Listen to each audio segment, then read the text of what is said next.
Guys, believe it or not, this is true. It is time for my favorite segment of the show. Welcome to Fun with Fountain Pens. Here's a house. Here's a door. Windows 1, 2, 3, 4. Ready to knock? Turn the lock. 10 school. Okay, guys, I still absolutely love that. I just get a kick out of it every time that I do it. And I just need to move that across. All right, I hope that you enjoy that as much as I do. Okay, I have a fascinating pen for you guys today. It is called the Hero 565, and it comes to us from AliExpress in China. It cost me the princely sum of $4.95. I am blown away at how good this pen is. Now, you will recall, if you're a fan of the show, that a couple of weeks ago I showed you this pen, this Jinhao, this one here, which is a Chinese copy of the very, very famous Parker 51. All right, I didn't rate it. I really like Jinhao pens, but this Jinhao I thought was not very good. I didn't like it at all, and I didn't recommend it. However, at the same time that I bought it, I bought this Hero 565, which is another copy of the Parker 51 that is actually fantastically good. And I did some research into why it is so good, and there is quite a story, and I'll get into that in a minute. For those who don't know about Parker, Parker was massive around the Commonwealth. They were a company that had I think their corporate base was the United States, but they definitely had a presence in Great Britain. Maybe it was the case that they were a British company that became an American company. I'm not sure. But back in the 50s, 60s, 70s, 80s, your dad and your granddad, if they had a fountain pen, it tended to be one of these Parkers. It was absolutely a staple, and they are a wonderful, wonderful pen. And this is a version of it. Now, the Hero pen, let me show it to you. Unlike the Parker, it does actually have a screw cap. And you can see it's got this hooded nib, which the Parker also has. The interesting thing about this is it has the Parker style filling system. No, it doesn't. Have I got the wrong pen? Sorry, you guys, I've grabbed the wrong pen. One moment. I meant to show you this one. I'm sorry.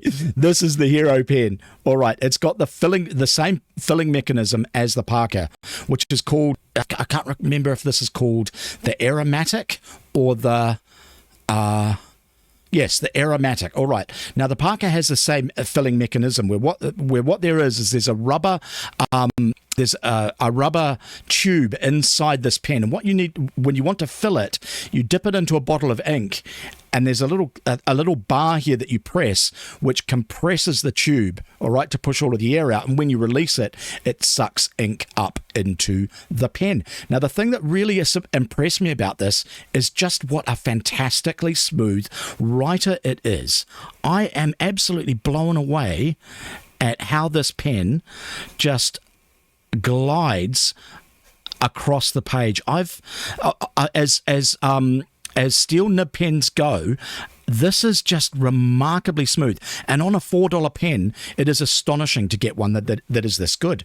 All right, now let me just show you the Parker so you can get a comparison of how similar it is.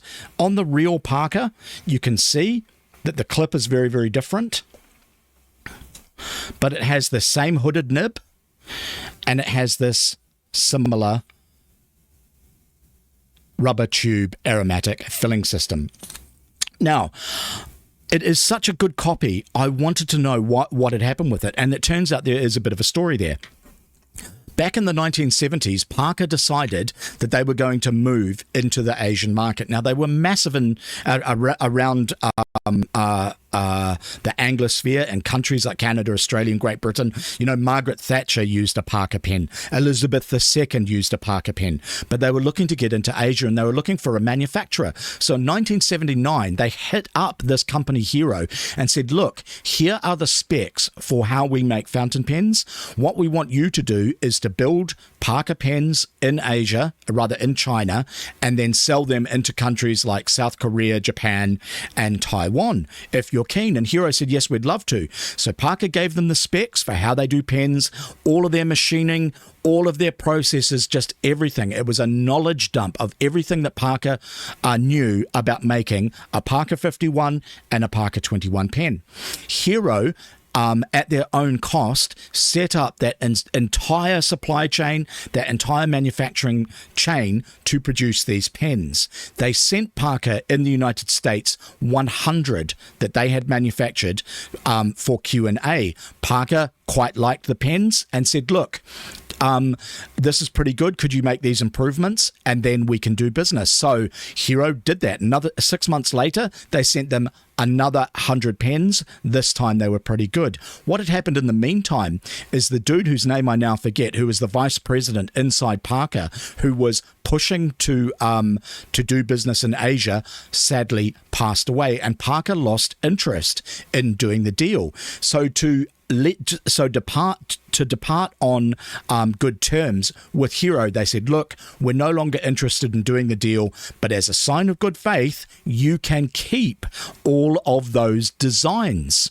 So Hero did. Hero didn't need, isn't infringing Parker's intellectual property on the manufacturing process. And here we are, almost 50 years later, they are making these almost perfect copies of a Parker pen. This thing cost me $5 and it is absolutely wonderful. I can't recommend it highly enough. If you're someone who likes a hooded nib like you have on a Lamy 2000 or on the old style Parkers, this is a good pen to have. The other thing is that this old style aromatic filling mechanism is not without its deficiencies, all right? And there's a newer model of this Parker 565. The model changed last year. So this old style has this filling mechanism, which I think is cool because it's much more authentic. The newer versions have a cartridge converter filling mechanism, which is a better filling mechanism, but I don't think is anywhere near as cool. Okay, coming to the ink. This is a $15 bottle of standard Lamy Black. I absolutely love everything that Lamy does, and Lamy Black is just a wonderful black ink. In the world of fountain pen inks, there are bitch fights about what truly counts as black. Not so much as there is in the blue. Like, fountain pen nerds go crazy over what is the best type of blue ink, but there is there's a similar debate about black inks, but nowhere near as much as there is in blue. The black ink from Lamy is absolutely just what you would expect, and here's the test. It is just a black ink. It is actually relatively, I've laid down a whole lot, but it is actually relatively fast drying, but it is precisely what you would expect. It is just as Lamy does. When they say something is black, it is black. If you like writing in a black ink, this is the one to buy. A 50 or 60, I think it's a 50 ml bottle, it might be a 60 ml bottle of Lamy ink will cost you about $15 to $20.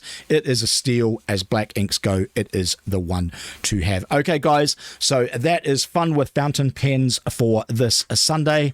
We have the Hero 565. This is a $4.95 pen from AliExpress that I absolutely love and I thoroughly recommend. Buy this instead of the Jin Hao copy. Definitely go for the Hero, and we have Lamy Black ink. All right, I'm going to play a little bit more music. Hope you enjoyed that, and I will be back shortly with some more news articles.